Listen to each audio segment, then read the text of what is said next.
आवाज जा रही है सही?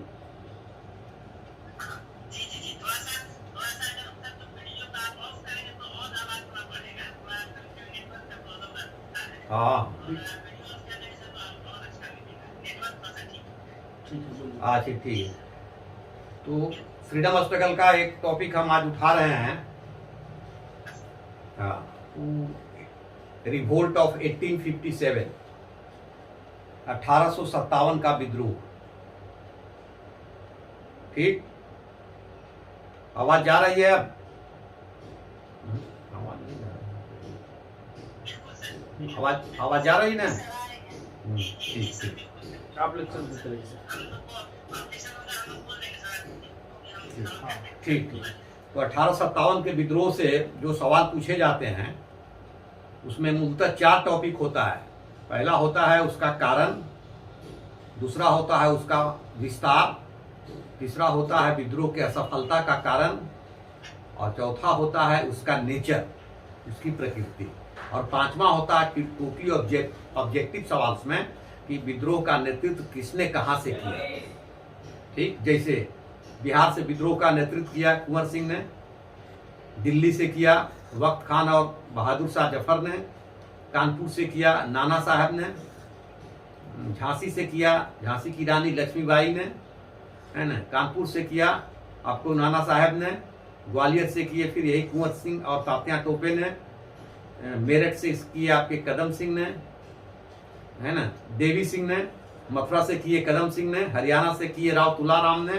तो ये कहां से विद्रोह का नेतृत्व किसने किया, इस टॉपिक से। तो इसमें 5 पार्ट हो जाता है। तो पहले हम कारण से उठाएंगे। जैसे 1857 के विद्रोह का पहला कारण रहा राजनीतिक, दूसरा कारण रहा धार्मिक, तीसरा कारण रहा आर्थिक, चौथा कारण रहा सैनिक, है ना, पांचवा कारण रहा इसका तात्कालिक कारण, चर्बी वाले कारतूस की घटना, जहां से विद्रोह की शुरुआत हुई। वैसे तो इस विद्रोह में सबसे पहले भूमिका निभाने वाले व्यक्ति थे मंगल पांडे, जो 29 मार्च 1857 को बैरकपुर छावनी में अपने अंग्रेज अधिकारियों के खिलाफ हथियार उठाया। अंग्रेजों ने उनके इस विद्रोह को दबा दिया और 6 अप्रैल 1857 को उन्हें बैरकपुर कैंटोनमेंट में फांसी पर चढ़ा दिया। लेकिन ये बात छुपी नहीं। इनफील्ड राइफल वाली बात जब उत्तर प्रदेश के मेरठ कैंटोनमेंट में पहुंची कि अंग्रेजों ने जो इनफील्ड राइफल दिया है उसमें जो गोली लोड होती है उसमें गाय और सूअर की चर्बी मिली हुई है, इस घटना से भारतीय सिपाही भड़क गए और सैकड़ों की संख्या में भारतीय सिपाहियों ने मेरठ कैंटोनमेंट में अपने अंग्रेज अधिकारियों पर हमला कर दिया। हमला कर अंग्रेज अधिकारियों की हत्या कर दी और विद्रोही लोग मेरठ के जेल में बंद अपने भारतीय भाइयों को छुड़ा लिया और छुड़ाकर वहां से दिल्ली की ओर कूच कर गए। ये घटना है 10 मई 1857। अब देखिए, प्रश्न बार बार पूछा जाता है कि 1857 के विद्रोह की शुरुआत किस तिथि को हुई।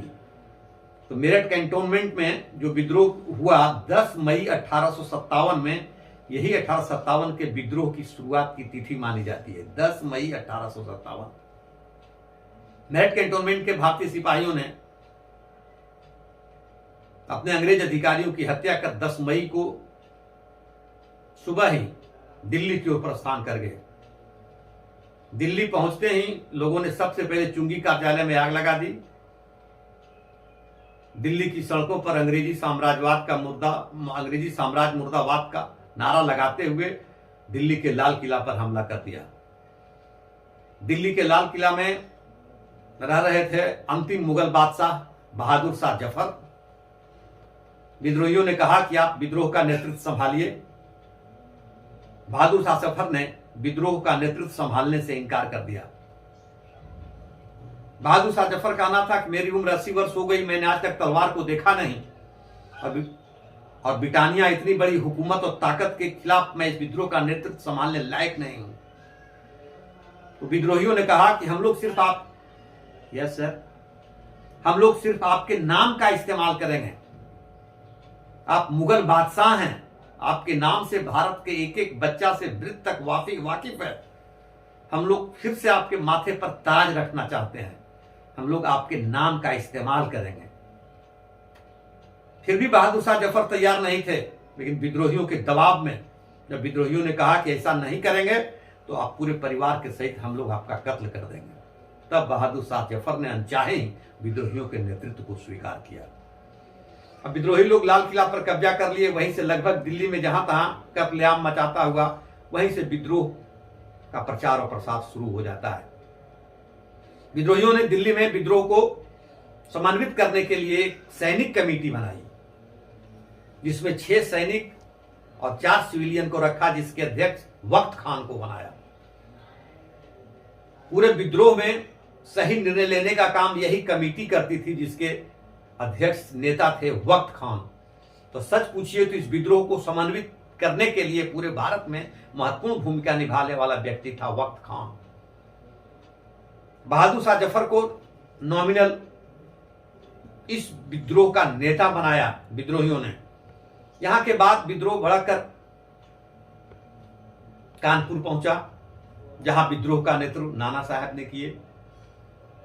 फिर झांसी पहुंचा, जहां रानी लक्ष्मीबाई ने की। फिर ये विद्रोह बिहार भी भड़का, जहां आरा के कुंवर सिंह ने विद्रोह का नेतृत्व किए। फिर ये विद्रोह फतेहपुर पहुंचा, जहां अजीमुल्लाह ने नेतृत्व किया। ये विद्रोह इलाहाबाद भी पहुंचा, जहां लियाकत अली ने नेतृत्व किया। ये विद्रोह फिर मथुरा पहुंचा, जहां देवी सिंह ने नेतृत्व किया। ये विद्रोह मेरठ भी पहुंचा, जहां कदम सिंह ने नेतृत्व किया। ये विद्रोह फिर हरियाणा पहुंचा, जहां राव तुलाराम ने विद्रोह का नेतृत्व किया। और पूरे लगभग उत्तर मध्य भारत में विद्रोह भड़क उठा। लेकिन यह विद्रोह दक्षिण भारत में नहीं भड़क सका, यह विद्रोह पश्चिम भारत में भी नहीं पहुंच सका। यह विद्रोह का मूल केंद्र मध्य भारत ही रहा, मध्य प्रदेश ही रहा, उत्तर प्रदेश ही रहा और बिहार ही रहा। जहां जहां भी विद्रोह भड़का उसमें सबसे तीव्र जहां विद्रोह ने आंदोलन का रूप धारण किया वो क्षेत्र था आपका अवध, जो आजकल उत्तर प्रदेश कहलाता है, जहां वाजिद अली शाह जहां के नवाब थे। उनकी बेगम हजरत महल ने विद्रोह का नेतृत्व संभाली लखनऊ में, अवध में, क्योंकि वाजिद अली शाह के अवध राज को लाट डलहौजी ने हड़प लिया था।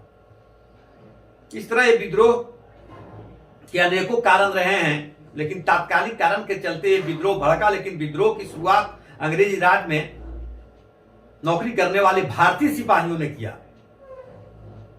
बैरकपुर कैंटोनमेंट में भी और मेरठ कैंटोनमेंट में भी। इसलिए अंग्रेजी इतिहासकार इस विद्रोह को सैनिक विद्रोह कहते हैं कि मुट्ठी भर असंतुष्ट भारतीय सैनिकों ने इस विद्रोह की शुरुआत की। लेकिन भारतीय इतिहासकारों ने इस विद्रोह को कहा है कि भारतीय स्वतंत्रता का पहला संग्राम था, first war of Indian independence, B D Savarkar कहे हैं। यहां तक इस विद्रोह के बारे में उस समय इंग्लैंड में विपक्ष के नेता डिजरेली ने इसे राष्ट्रीय विद्रोह कहा। जब ये विद्रोह भारत में हुए उस समय इंग्लैंड के प्रधानमंत्री थे लॉर्ड पामर्स्टन, और उनके उस मंत्रिमंडल में विरोधी दल के नेता थे डिजरेली, जिन्होंने इस विद्रोह को राष्ट्रीय विद्रोह की संज्ञा दी। विनायक दामोदर सावरकर ने इस विद्रोह को first war of Indian independence कहा। देखिए बार बार ये सवाल पीटी में आता है, 1857 के विद्रोह को first war of Indian independence किसने कहा? विनायक दामोदर सावरकर ने कहा। आरसी मजूमदार भारत के ऐसे इतिहासकार हुए जिन्होंने कहा कि यह विद्रोह न तो प्रथम था, न तो राष्ट्रीय था, और न तो स्वतंत्रता संग्राम था। रमेश चंद्र मजूमदार ने यह बात कही। बहुत सारे अंग्रेजी इतिहासकारों ने कहा कि ये तो गोरे लोगों के खिलाफ काले लोगों का षड्यंत्र था। बहुत सारे अंग्रेजी इतिहासकारों ने कहा ये तो ईसाइयों के खिलाफ हिंदू और मुसलमानों का षड्यंत्र था। बहुत सारे दूसरे इतिहासकारों ने कहा कि ये तो पश्चिमी सभ्यता के खिलाफ प्राच्य सभ्यता वालों का एक संघर्ष था। खैर कुछ भी हो, हम लोग भारतवासी के नाते इस विद्रोह को एक राष्ट्रीय विद्रोह मानेंगे, एक प्रथम स्वतंत्रता संग्राम मानेंगे। जो विद्रोह असफल भी होकर सफल माना जाएगा, क्योंकि इस विद्रोह के दरमियान ही भारत में कुछ ऐसे बुद्धिजीवी भी पैदा हुए जिन्होंने 1857 के विद्रोह को एक आधार बनाकर सोए हुए भारतवासियों को भड़काने और जगाने का काम किया। अंग्रेजों ने एक वर्ष कुछ महीने के अंदर ही इस विद्रोह को अपने ताकत से दबा दिया। तत्काल परिणाम के दृष्टिकोण से तो 1857 का विद्रोह असफल जरूर हुआ, लेकिन असफल होकर भी ये सफल हो गया, इसलिए कि यहीं से भारत में अंग्रेजों के खिलाफ स्वतंत्रता आंदोलन की शुरुआत होती है। भारत के कुछ प्रमुख बुद्धिजीवियों ने, लेखकों ने, कहानीकारों ने, नाटककारों ने, गीतकारों ने, लोक कलाकारों ने अपने कहानियों में, अपने नाटकों में, अपने कविताओं में 1857 के विद्रोह की चर्चा कर सोए हुए भारतवासियों को जगाने का काम किया। देखिए, सुभद्रा कुमारी चौहान ने झांसी की रानी पर एक कविता संग्रह लिखी। खूब लड़ी मर्दानी वह तो झांसी वाली रानी थी, जिसके माध्यम से भारतवासियों को, सोए हुए भारतवासियों को झकझोरा गया कि आप पुरुष होकर, युवा होकर घरों में सोए हुए हैं और भारतीय महिलाएं अपने घर की चहारदीवारियों से बाहर निकलकर अपने हाथ में तलवार लेकर अंग्रेजों के साथ लड़ रही है। खूब लड़ी मर्दानी वह तो झांसी वाली रानी थी। ऐसे उदाहरण दे देकर हमारे लेखकों ने, कलाकारों ने, नाटककारों ने सोए हुए भारतवासियों को झकझोरा, जगाया कि उठो, जागो, अंग्रेजों के खिलाफ राष्ट्रीय आंदोलन की लड़ाई में शरीक हो जाओ।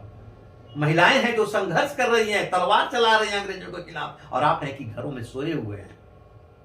देखिए, लखनऊ में इस विद्रोह का नेतृत्व बेगम हजरत महल ने संभाली। वो भी महिला थी, वालिद अली शाह की विधवा बेगम। और झांसी में लक्ष्मीबाई ने विद्रोह का नेतृत्व संभाली। तो इस तरह यहीं से राष्ट्रवाद की भावना भड़कती है अपने देश में अंग्रेजों के खिलाफ। देश की आजादी और स्वतंत्रता के लिए अब संग्राम शुरू होता है। अतः उद्देश्य था तो देश की आजादी। 1857 के विद्रोह को हम राष्ट्रीय विद्रोह मानते हैं, तो अंततः यह विद्रोह था देश की आजादी के लिए। तत्काल आजादी तो नहीं मिली, लेकिन आजादी के लिए जिस राष्ट्रवाद की भावना को चाहिए था, उस राष्ट्रवाद की भावना को भड़काने में 1857 के विद्रोह ने महत्वपूर्ण भूमिका निभाई। इसलिए विद्रोह असफल होकर भी सफल माना जाएगा। प्रश्न उठता है कि विद्रोह तत्काल तो असफल हो गया, आखिर इस विद्रोह के असफलता के कारण क्या रहे? इतिहासकारों ने लिखा है कि इस विद्रोह के असफलता के बहुत सारे कारण रहे हैं। पहला कारण तो यही है कि यह विद्रोह नियोजित नहीं था, प्लान्ड रिवोल्ट नहीं था। विद्रोहियों ने विद्रोह को शुरू करने के पहले कोई निश्चित योजना नहीं बनाई, कोई प्लान तैयार नहीं किया। अनियोजित विद्रोह था जो अनायास फूट पड़ा। लेकिन बहुत सारे इतिहासकारों ने इसका काउंटर किया कि ऐसा कुछ नहीं है, विद्रोहियों ने योजना बनाई थी। आखिर विद्रोही चपाती और कमल का फूल गांव-गांव क्यों पहुंचा रहे थे? बार बार एक प्रश्न पेटी में पूछा जाता है इस टॉपिक से कि विद्रोहियों ने देशवासियों को भड़काने के लिए सांकेतिक रूप से किस चीज का प्रयोग किया, किस चीज का प्रयोग किया? वो था चपाती और कमल का फूल। विद्रोह के लिए उस्काने के खातिर विद्रोहियों के नेता इस चीज को गांव-गांव पहुंचाते थे, मदारियों के द्वारा, सपेरों के द्वारा, नाटककारों के द्वारा, कलाकारों के द्वारा, भिखमंगों के द्वारा, ताकि अंग्रेजों को किसी प्रकार का कोई शक नहीं हो। जो साबित करता है कि नहीं, विद्रोहियों ने योजना बनाई, लेकिन संचार के साधनों के अभाव होने के कारण लोग विद्रोह को की शुरुआत की तिथि को समन्वित नहीं कर सके। इसलिए विद्रोह अनियोजित हो गया, एक तिथि पर पूरे भारत में नहीं शुरू हो सका। ये भी इस विद्रोह की असफलता के कारण रहे। जहां जहां भी विद्रोह हुआ, एक तिथि को होता तो विद्रोह को दबाने में अंग्रेजों के हालात खराब हो जाते। दिल्ली में किसी और तिथि को हुआ, मेरठ में किसी और तिथि को हुआ, कानपुर में किसी और तिथि को हुआ, दिल्ली में किसी और तिथि को हुआ, बिहार में किसी और तिथि को हुआ। जिसका लाभ अंग्रेजों ने उठाया, बारी बारी से थोड़ी सी फौज से चल कर इस सभी जगह विद्रोहों को दबा दिया। तीसरा, विद्रोह की असफलता के कारण रहे कि इस विद्रोह का कोई अनुभवी नेता नहीं था। देखिए, इस विद्रोह का नेतृत्व कर रहा था बहादुर शाह जफर, मूख नेता था जिसकी आयु 80 वर्ष की थी, जिन्होंने अपने जीवन में तलवार नहीं देखी, पूरा जिंदगी जिन्होंने शेरो शायरी में लगा दिया, वो ब्रिटानिया हुकूमत के खिलाफ, उतनी बड़ी दुनिया की सबसे मजबूत साम्राज्यवादी शक्ति के खिलाफ, ये क्या सफल हो सकते थे? इसके विपरीत देखिए, अंग्रेजों की तरफ से निकोलसन, हडसन, नील, ऑट्रम, टेलर बहादुर बहादुर सेनापति थे, अनुभवी सेनापति थे। तो इस विद्रोह की असफलता का एक कारण यह भी रहा कि इस विद्रोह का नेतृत्व करने वाला योग्य लोग नहीं थे, जबकि विद्रोहियों की तरफ से, अंग्रेजों की तरफ से विद्रोह को दबाने में एक से योग्य महारत सेनापति हासिल थे। विद्रोह की असफलता का चौथा कारण रहा कि विद्रोह अखिल भारतीय स्वरूप धारण नहीं कर सका। यह विद्रोह पूरे भारत में नहीं फैल सका। दक्षिण भारत अछूता रह गया, पश्चिमी भारत अछूता रह गया, सुदूर पूर्वी भारत अछूता रह गया। इसलिए इस विद्रोह पूरे भारत में नहीं भड़क सका। इसलिए अंग्रेजों को दबाने में सहूलियतें हो गई। भारत के बहुत सारे राजे महाराजे थे, लगभग 97% राजे महाराजे और जमींदार विद्रोह को दबाने में अंग्रेजों का साथ दिया। इसमें सबसे बड़ी रियासत ग्वालियर का सिंधिया अंग्रेजों को मदद किया, बड़ौदा का गायकवाड़ अंग्रेजों को मदद किया, नेपाल के राजा शमशेर जंग बहादुर राणा अंग्रेजों को मदद किया, ग्वालियर स्टेट के मंत्री दिनकर राव अंग्रेजों को मदद किया, पटियाला, नाभा, जींद सभी की राजाओं महाराजाओं ने, यहां तक कि कश्मीर के महाराजा ने भी विद्रोह को दबाने में अंग्रेजों का क्या है, साथ दिया।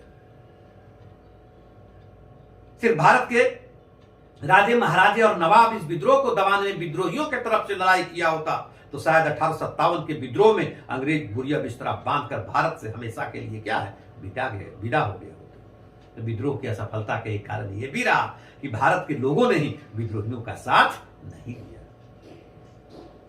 विद्रोह की असफलता का चौथा कारण था कि भारत के जो भी लोग विद्रोह में सम्मिलित हुए, सबके पास परंपरागत हथियार थे। लाठी था, भाला था, कृपान था, तलवार था, बर्छे थे, गड़ासे थे। अब अंग्रेजों के पास क्या था? गोला था, बम था, बारूद था, राइफल था। उसका मुकाबला एक भारत के परंपरागत हथियार से नहीं हो सकता था। इसलिए विद्रोह असफल हुआ। अंत में कहा जा सकता है कि इस विद्रोह की असफलता एक कारण यह भी रहा, इस विद्रोह में सभी वर्गों का सक्रिय सहयोग नहीं मिला। बुद्धिजीवी वर्ग इस विद्रोह से अलग रह गए। पढ़े लिखे लोग ज्यादा काबिल थे, वो समझ रहे थे कि विद्रोहियों का एक मुख्य मांग यह भी है कि हमारे समाज और धर्म में फैली हुई बुराइयों को अंग्रेजों ने दूर कर हम भारतवासियों को ईसाई बनाना चाहता है। भारत के पढ़े लिखे वर्ग के लोग ऐसा सोचे, यदि इस पर यहां पर हम विद्रोहियों का साथ देते हैं तो भारतीय धर्म और समाज में व्याप्त जो कुरीति है वो कभी दूर नहीं होगा। इसलिए भारत के बुद्धिजीवी पढ़े लिखे वर्ग इस विद्रोह से अपने आप को अलग कर लिया। हालांकि बाद में लोग सोचे कि नहीं, अनपढ़ लोग ही सही रास्ते पर थे, हम लोग की समझ गलत थी। विद्रोह की असफलता के कारण यह भी रहा कि भारत के सभी वर्गों का सक्रिय सहयोग विद्रोहियों को नहीं मिला। खैर कुछ भी हो, ये विद्रोह 1858 के मध्य तक आते आते लगभग पूरे भारत में अंग्रेजों ने अपनी शक्ति और भारतवासियों के सक्रिय सहयोग से दबा दिया। ये विद्रोह जब भारत में हो रहे थे, भारत का गवर्नर जनरल कौन था? Lord Canning. Lord Canning. Lord Canning ने 1857 के विद्रोह के बारे में क्या कहा? बार बार देखिए प्रश्न पूछता है। लॉर्ड कैनिंग का एक कथन था कि यदि भारत के राजे महाराजे और जमींदार क्या लॉर्ड कैनिंग कहा था कि ये एक सैनिक विद्रोह नहीं है, ये एक जन विद्रोह है। हाँ, जन विद्रोह है। अब विद्रोह को दबाने के संबंध में उन्होंने क्या कहा कि भारत के राजे महाराजे और जमींदार यदि इस विद्रोह को दबाने में हमारा सक्रिय सहयोग नहीं किए होते तो इसी विद्रोह में हम अंग्रेज भारत से बिया बिस्तरा बांध कर लंदन चले गए थे। यानी इस विद्रोह को दबाने में भारत के लोगों ने ही अंग्रेजों का सक्रिय सहयोग दिया। अभी हम नाम गिनाया, बड़ौदा गायकवाड़, ग्वालियर का सिंधिया, कश्मीर के महाराजा, नेपाल के महाराजा, नाभा, पटियाला, जिंद के महाराजा, इन सबों ने विद्रोह को दबाने में अंग्रेजों का साथ दिया। यही कारण मिला जुला परिणाम था कि यह विद्रोह असफल हो गया। अंग्रेजों को सफलता मिल गई, फिर भी यह विद्रोह असफल होकर अपने मकसद में कामयाब हो गया कि सोए हुए भारतवासियों को काफी हद तक जगाने में, राष्ट्रवाद की भावना को भड़काने में इस विद्रोह की महत्वपूर्ण भूमिका मानी जाएगी। ठीक, अब है कि टू द पॉइंट आपको लिखना है इसमें ऑब्जेक्टिव पैटर्न पर कि इस विद्रोह का नेतृत्व किसने कहां किया, इस विद्रोह के बारे में किसने क्या कहा, यह विद्रोह भारत में कहां जन विद्रोह का रूप ले लिया। जैसे इस विद्रोह ने जन विद्रोह का रूप कहां लिया, जहां सबसे अधिक लोगों ने बढ़ चढ़कर भाग लिया, अवध में। अवध में यह विद्रोह 1857 का विद्रोह जन विद्रोह का रूप ले लिया। पूछे कारण क्या था? तो अवध ही ऐसी रियासत रहा है जो अंग्रेजों को शुरू से लेकर आखिरी तक हमेशा सहयोग किया। फिर भी डलहौजी ने अपने डॉक्ट्रिन ऑफ लैप्स के तहत 1856 में अवध को भी एनेक्स कर अपने साम्राज्य में मिला दिया। कारण क्या बताया कि अवध में भ्रष्टाचार है, कुशासन है, अवध पर हमारा बहुत बड़ा बकाया है, और कुशासन भ्रष्टाचार का आरोप लगाकर डलहौजी ने अवध को भी छीनकर अपने साम्राज्य में मिला लिया। शायद आप लोग जानते होंगे कि अंग्रेजी फौज में सबसे अधिक लोग कहां से बहाल थे? अवध से बहाल थे। सैनिकों को भारी असंतोष हुआ कि हमारे साथ भी अंग्रेजों ने न्याय नहीं किया। जब यह समाचार अवध के नवाब वाजिद अली शाह को मिली, वाजिद अली शाह वहीं गस खाकर गिरे और मर गए। यही कारण था कि 1857 के विद्रोह का नेतृत्व लखनऊ से, अवध से वाजिद अली शाह की बेगम, विधवा बेगम हजरत महल ने संभाली। अपने नाबालिग पुत्र बिरजिस कादी को लखनऊ के गद्दी पर बिठाई और खुद अंग्रेजों के खिलाफ तलवार उठाई।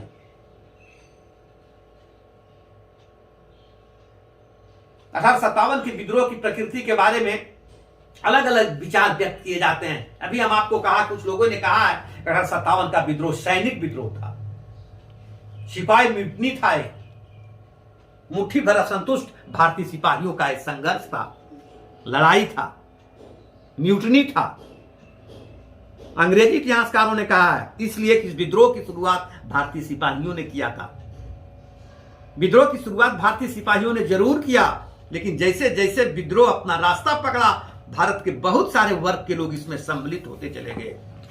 राजे भी, महाराजे भी, जमींदार भी, किसान भी, कुछ मजदूर भी, लगभग वर्ग के लोग इसमें सम्मिलित। इसलिए हम लोग इसे सैनिक विद्रोह नहीं कर सकते। बहुत सारे इतिहासकारों ने कहा कि ये तो असंतुष्ट जमींदार, मिट्टी भर जमींदारों का विद्रोह था, इसलिए कि इस विद्रोह का नेतृत्व करता जो भी थे, राजे, महाराजे, नवाब और जमींदार थे।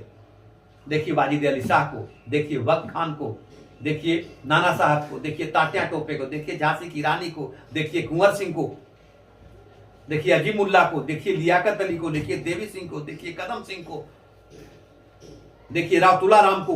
सब के सब राजे, महाराजे, नवाब और जमींदार थे जिन्होंने इस विद्रोह का नेतृत्व किया।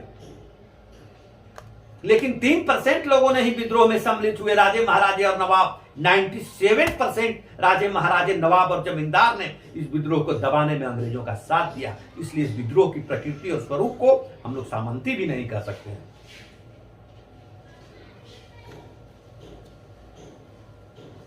बहुत लोगों ने कहा कि 1857 का विद्रोह का जो स्वरूप था। हेलो। हाँ हेलो। हेलो, प्रणाम सर। हाँ सर, नमस्कार। आपकी आवाज बहुत कट रही है। आवाज कट रही है, नेटवर्क का प्रॉब्लम है। जी सर, थोड़ा नेटवर्क का प्रॉब्लम, वैसे काफी इंटरेस्टिंग लग रहा है आपका लेक्चर, लेकिन बहुत आवाज कट रही है। जबकि वाईफाई से हम नहीं कनेक्ट किए हुए हैं, वाईफाई से कनेक्ट है, उसके बाद प्रॉब्लम है। अब जा रही है आवाज? कभी कभी होता है, हम भी देख रहे हैं, हम लोग सुन रहे हैं सर। सुन रहे हैं? अच्छा, कैसा लग रहा? ठीक है, ठीक लग रहा? काफी इंटरेस्टिंग है और आवाज थोड़ा सा सर है तो लेकिन हो जाएगा। कभी-कभी टेक्निक रहता है, क्या कीजिएगा सर। जी जी। बहुत अच्छा है सर। और अब क्या है कि सर 1 मिनट जैसा थोड़ा-सा ट्रैक नहीं है, लेकिन थोड़ा-सा सर 2 मिनट आपका वक्त लीजिए। हाँ, ठीक लीजिए, बोलिए। बच्चे लोगों को क्या है सर कि जिसे आपने सर दिखवा दिया है, जी। इससे बहुत सारे क्वेश्चन सर निकल, केवल यही कि थोड़ी स्थिरता से बाहर करना, इसको दिखने का होगा तो सर आप दिखवाइएगा। जैसा होगा सर वो कर दीजिएगा। बहुत लंबा क्लास हो जाएगा ना फिर सर। देखिए सर, नहीं सर, लंबा इन द सेंस कि कुछ नहीं कहना है सर इन लोगों को। हम्म। जैसे कहाँ सर, हम्म। जैसे सर कोई यानी 4 ग्वालियर से मान लिया इंडिया का है, यानी नेपाल का है। शमशेर जंग बहादुर, हाँ कहिए। स्वरूप सामंती था, लेकिन सामंती भी नहीं था, क्योंकि 3% सामंत महाराजे और राजे और नवाब अंग्रेजों का साथ दिया, विद्रोहियों का साथ दिया, और 97% तो अंग्रेजों का साथ दिया। तो इस विद्रोह को हम सामंती भी नहीं कर सकते। यहां पर एक काट तर्क है, जो लोगों ने कहा है कि विद्रोह का स्वरूप राष्ट्रीय था, तो ये विद्रोह राष्ट्रीय भी नहीं था। इस विद्रोह का स्वरूप, नेचर कभी भी नेशनलिज्म से रिलेटेड नहीं रहा है। आप एक भी व्यक्ति का नाम नहीं बता सकते जो इस विद्रोह में सम्मिलित हुआ हो और उसका अपना निजी स्वार्थ नहीं रहा हो। जितने भी इस विद्रोह के नेता रहे हैं, सब निजी स्वार्थ से अपने लाभ के लिए विद्रोह में भाग लिए हैं। जिसे अंग्रेजों ने अपनी नीति से नुकसान पहुंचाया था, उन लोगों ने विद्रोह का नेतृत्व किया है। देखिए, बिहार से ही कुंवर सिंह की जमींदारी को टेलर ने नीलाम कर दिया, इसलिए कि वो 50 वर्षों से जमींदारी लगान नहीं दिए थे अंग्रेजों को, तो उनकी जमींदारी नीलाम हो गई। बहुत कोशिश किए, केस हार गए, तो अंत में विद्रोह के खिलाफ हथियार उठा लिया। बहादुर शाह जफर अनचाहे विद्रोह का नेतृत्व संभाले, इसलिए कि अंग्रेजों ने करार किया था कि आपको लाल किला खाली करना होगा। देखिए, बेगम हजरत महल ने विद्रोह का नेतृत्व संभाली अवध से। अवध को अनेक्स कर लिया डलहौजी ने, हड़प लिया, छीन लिया। झांसी की रानी को अंग्रेजों ने गोद लेने का अधिकार नहीं दिया, झांसी की रानी सम्मिलित हो गई। नाना साहब के पेंशन को बंद कर दिया डलहौजी ने, नाना साहब कानपुर से नेतृत्व उठा लिया। तात्या टोपे उन्हीं का सेनापति था। तो जितने लोगों ने भी इस विद्रोह में विद्रोहियों का नेतृत्व संभाला है, सब अपने व्यक्तिगत और निजी लाभ के लिए, देश की आजादी के लिए नहीं। इसलिए इस विद्रोह का स्वरूप राष्ट्रीय नहीं हो सकता है। ये विद्रोह प्रथम भी नहीं था। 1857 के विद्रोह के पहले भी भारत में अंग्रेजों के खिलाफ भारतवासी सैकड़ों विद्रोह कर चुके हैं। संताल विद्रोह हुआ, कोल विद्रोह हुआ, मुंडा विद्रोह हुआ, सन्यासी विद्रोह, सैकड़ों विद्रोह हुआ। लेकिन हाँ, ये कह सकते हैं कि समन्वित तरीके से, संगठित तरीके से अंग्रेजों के खिलाफ ये पहला विद्रोह था। लेकिन हम भारतवासी हैं, हमें भी राष्ट्रवाद की भावना है। हम जो जवाब लिखेंगे तो हम भी भारतवासी हैं। हमारा जो कॉपी देखेगा वो टीचर भी भारतवासी है, राष्ट्रवादी है। इसलिए हम लोग इस विद्रोह को राष्ट्रीय विद्रोह कहेंगे। हम लोग विनायक दामोदर सावरकर के साथ जाएंगे कि 1857 का विद्रोह first war of Indian independence था। अंत में इसको यही साबित करना है कि 1857 का विद्रोह first war of Indian independence था। ठीक सर, रहने देते हैं आज। Okay, hello. हाँ,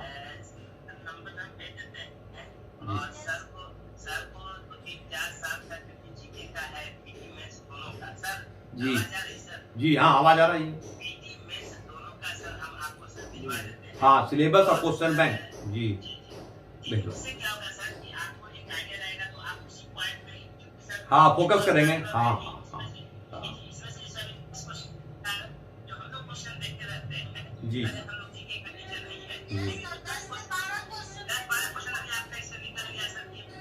जी जी। अरे वो टोटल आप भेजिए सर, क्वेश्चन बैंक भेजिए ना। हमको 40 साल का अनुभव है सर, इंस्टेंट बेस्ड कैरियर तक सब में पढ़ाए हुए हैं सर। कयामुद्दीन मेरा क्लासमेट था, इम्तियाज अहमद सर। आप भेजिए क्वेश्चन बैंक। हमारा पूरा स्कूलिंग से लेकर के सब पटना यूनिवर्सिटी प्रोडक्ट है सर।